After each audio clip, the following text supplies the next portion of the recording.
This is Optimal Finance Daily, episode 1777. How to Feel Financially Empowered and Make the Best Decisions Possible by Robert Farrington of TheCollegeInvestor.com. And I'm your host and personal finance enthusiast, Diana Merriam. Now let's get to today's post and start optimizing your life.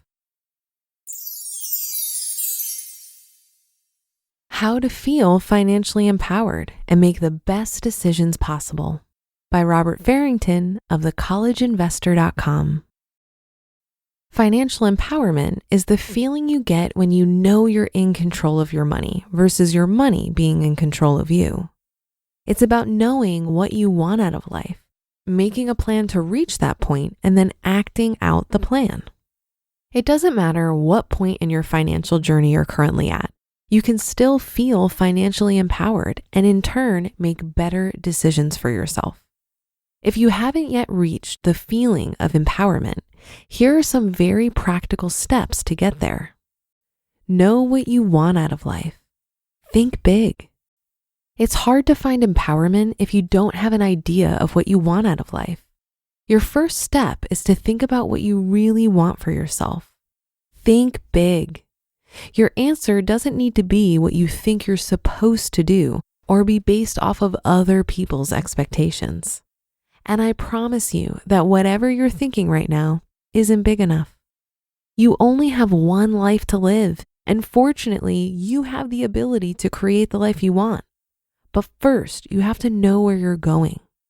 Do you want to travel a lot, retire early, start your own business, buy a house? I'm a huge believer in the phrase, you do you. Thanks, Gary Vaynerchuk. But it's true. You need to do what you're comfortable doing in life and realize that it's also okay for that goal or ambition to change. You're a different person at 18, 22, 30, 35, and so on. Each milestone you achieve in life will also change what you want out of life. Anything is possible once you figure out what you want and then set clear goals that will get you there. Educate yourself. Knowledge is power. The most empowering thing you can do when it comes to money is educate yourself. To put it simply, you don't know what you don't know. You can't make the best decisions for yourself until you understand what the best decisions for you are. If you're brand new to personal finance, you can grab a couple of books like Your Money or Your Life or The Total Money Makeover to get a good understanding of basic money management skills.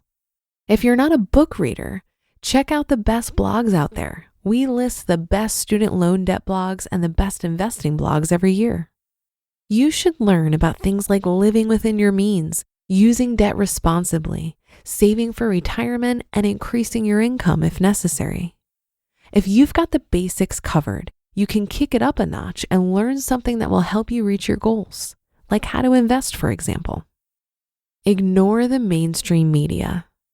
The media is killing me lately on their views of millennials and money. Millennials are buried in student loan debt. Millennials don't invest. Millennials are waiting to get married and buy houses because they're poor. My goodness, it sounds horrible. But the mainstream media is a marketing machine today, not a truth machine. And those headlines don't speak to the strong majority of millennials doing well. The mainstream media is also full of idealistic notions that you need to act a certain way, dress a certain way, drive a certain car, and own a 2-story house with a picket fence in the front yard. The truth is, you don't need to do any of this if you don't want to. Once again, you do you. You can earn what you want, spend what you want, label yourself however you want. You don't need someone to tell you how you should be. Most of the ideals of modern society are planted in your head in order for you to spend more money. That kind of clever marketing is everywhere, and the more you're aware of this, the easier it will be to stay focused on your own goals rather than feeling the need to buy something to keep up with some sort of imaginary lifestyle. Make and implement your plan and my journey to empowerment. Once you have your goals in place and have educated yourself on how to achieve those goals, it's time to create and implement your own financial plan. Focus on what you really want out of life and take the steps that are necessary to get you there. These concepts aren't always easy, but they're simple and will help you become more financially empowered. Let me take a second to share with you my journey to financial empowerment. I graduated from college with $44,000 in student loan debt. I paid off my student loans within 2 years of graduation. I worked since I was 16, really younger, but legally since then, and full-time since I was 18. My first post-college job paid me $47,000 per year, but I side hustled and focused on earning more money every year. I saved, invested, and became a millionaire this year at 31. What were my money goals? Number 1, pay off my student loans, done in 2 years. Number 2, save for a house, done twice. Number 3, max out my retirement accounts. I've maxed my IRAs, 401k, and HSA. And number 4, earn more on the side than my day job. This is in progress. As you can see, I achieved my money goals, and I'm still working on the last one, but they've continued to change and evolve over time. How did I educate myself? I read a lot, mostly other blogs and stories of others doing awesome things. And I listen to podcasts every day when I'm commuting to work. What's my plan today?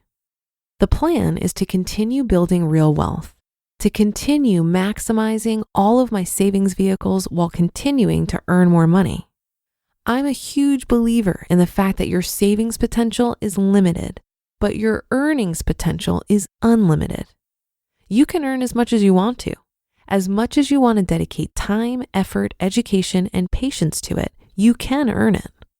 And I promise you, if you follow these steps and focus on building wealth on your terms, you'll feel financially empowered. You just listened to the post titled, How to Feel Financially Empowered and Make the Best Decisions Possible by Robert Farrington of TheCollegeInvestor.com. I hope you're feeling equally as empowered as I am after reading this article. I really appreciated how Robert pointed out that goals change, and that's totally okay. I think working towards financial security can give you more flexibility and allow you to seize opportunities and navigate obstacles more easily. For example, when I discovered the FIRE movement at 28 years old, it motivated me to try and reach financial independence by 40 years old. And that's exactly what I started to do.